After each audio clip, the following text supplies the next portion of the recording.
আপনি কি পেঁপে চাষী? পেঁপে চাষ করতে চাচ্ছেন? আপনার পেঁপে লাগিয়েছেন, কিন্তু আপনার পেঁপে গাছগুলো শুধু লম্বাই হচ্ছে, পেঁপে বড় হচ্ছে না। তাহলে আজকের ভিডিওটি শুরু থেকে শেষ পর্যন্ত দেখুন। হয়তো অনেক অজানা তথ্য আপনার জ্ঞান ভান্ডারকে আরো সমৃদ্ধি লাভ করতে পারে। আসসালামু আলাইকুম। JNA অ্যাগ্রো পক্ষ থেকে আপনাদের সকলকে জানাচ্ছি আন্তরিক অভিনন্দন এবং শুভেচ্ছা। যে গাছটিতে আমি দাঁড়িয়ে আছি সেটি হচ্ছে একটা পেঁপে গাছ। এই পেঁপে গাছটার একদম গোড়া থেকে মাথা পর্যন্ত যদি দেখাই, তাহলে পুরোটাই হচ্ছে পেঁপে। একদম পেঁপে দিয়ে এটার একদম ভর্তি। আপনারা দেখতেছেন পেঁপের সাইজগুলো বড় বড় হচ্ছে, এবং এইখানে যতগুলো গিট আছে প্রত্যেকটা গিটে গিটেই পেঁপে আছে। অর্থাৎ যেটি আমি বলতে চাচ্ছি যে এখানে হলো পেঁপের যে হলো ফুল ঝরে যায় বা ফুল ঝরা যে রোগটা, সেটা আমার এখানে নাই। এটার কারণটা কি? এটার বেশ কিছু কারণ আছে। সেটা হচ্ছে, আপনাকে একটা পেঁপে গাছ বা যে কোনো গাছ আপনি শুধু লাগাবেন, সেখান থেকে আপনার ফলন দিবে, এমনটা আসলে না। যে কোনো গাছকেই আপনাকে শুরু থেকেই এই গাছগুলোর যত্ন নিতে হয়। যদি আপনি ঠিকভাবে যত্ন নিতে পারেন, এইটা হলো গাছকে নিয়মিত আপনি খাবার দিতে পারেন, অর্থাৎ সবকিছু যদি সঠিকভাবে আপনি করেন, তাহলে আপনার পেঁপে থেকে আপনি অধিক লাভবান হতে পারেন। আমরা শুধুমাত্র দেখা গেল যে যে কোনো গাছ শুধু আমরা রোপণ করে দেই, এরপর থেকে সেটার পিছনে আমরা কোনো শ্রম দেই না।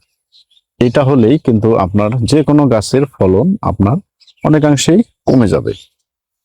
এই পেঁপেগুলো যখন ধীরে ধীরে বড় হয়ে যাবে, তখন এই পেঁপেগুলোর যে সাইজ, যে কালার হচ্ছে, তাতে এক একটা পেঁপে আমার মিনিমাম 2 থেকে 3 কেজি আকার ধারণ করবে।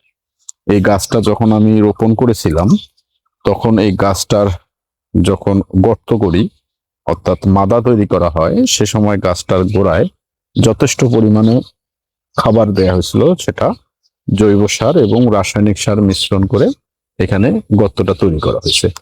এরপরে এখানে গাছটিকে যখন রোপণ করা হয়, তখন 45 ডিগ্রি অ্যাঙ্গেল করে এই গাছটিকে রোপণ করা হয়েছিল, এবং গাছটি যখন ধীরে ধীরে বড় হয়, তখন একটা শক্ত চেয়ে খুঁটি দেওয়া হয়েছে। খুঁটি দেওয়ার পরে এই গাছটিকে আবার এখানে সুন্দর করে বেঁধে দেয়া আছে, গাছটি যাতে ঝড়ে পড়ে না যায়। এরপরে গাছের যে রোগ বালাই যাতে না হয়, এই জন্য নিয়ম মাফিক যেটা হলো আপনার কীটনাশক স্প্রে করার, এবং প্রতি মাসে মাসে এটার যে খাবার, সেটাও আমরা পর্যাপ্ত পরিমাণে এখানে সরবরাহ করেছি।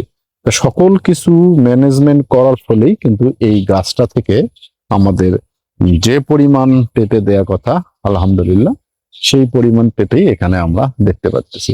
কাজেই আপনারা যে কোনো গাছ রোপণ করার আগেই সেই গাছটার সম্পর্কে ভালোভাবে একটু চিন্তা ভাবনা করবেন, বুঝবেন, এবং এই গাছের কি কি রোগ হতে পারে, গাছের কি কি খাবার দিতে হয়, গাছের কি কি পরিচর্যা করতে হয়, সকল কিছু যদি নিয়ম মাফিক আপনারা করতে পারেন, তাহলে আপনাদেরও ফলনটা অত্যন্ত বাম্পার হবে।